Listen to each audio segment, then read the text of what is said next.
বন্ধুরা, চলে এসেছি দীঘার সেকেন্ড ভ্লগ নিয়ে। তোমরা সবাই ভালো আছো তো? এই বলেই ভ্লগটা শুরু করলাম।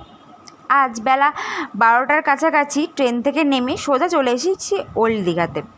টিফিন সেরে হোটেলে পৌঁছালাম।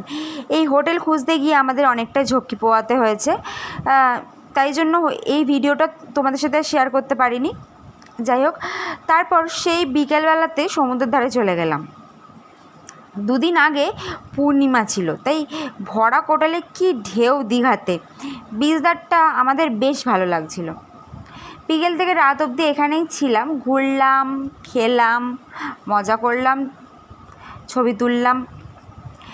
বিচ ধারে একটা জায়গায় রবীন্দ্রসঙ্গীত চলছিল, ওইখানটাই অনেকক্ষণ ধরে বসেছিলাম।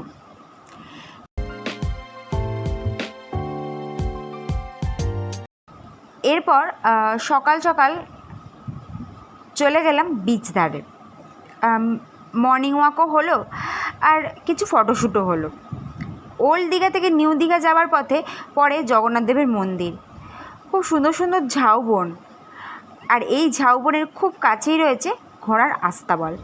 এই প্রচণ্ড রোদে ঘুরতে ঘুরতে আমরা ক্লান্ত হয়ে পড়েছি, তাই ফেরার পথে ডাবওয়ালাকে দেখতে পেয়ে আমরা ডাবের জল খেয়ে রুমে ফিরলাম। হোটেলে এসে ফ্রেশ হয়ে এবারের গন্তব্য হচ্ছে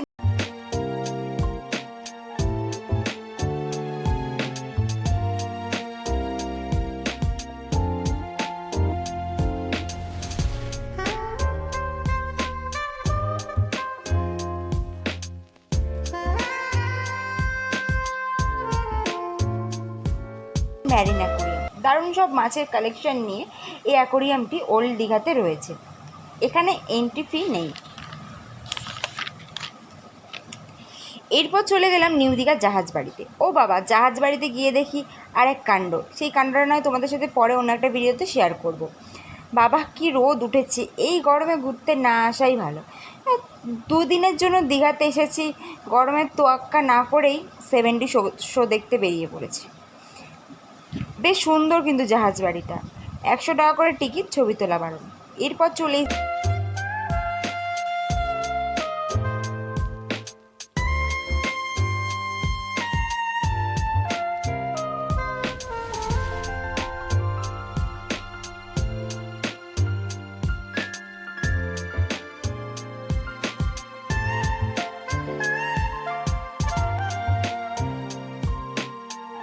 এসেছি সায়েন্স মিউজিয়ামে। এখানে এন্ট্রি প্রাইস 30 টাকা ফর অ্যাডাল্ট।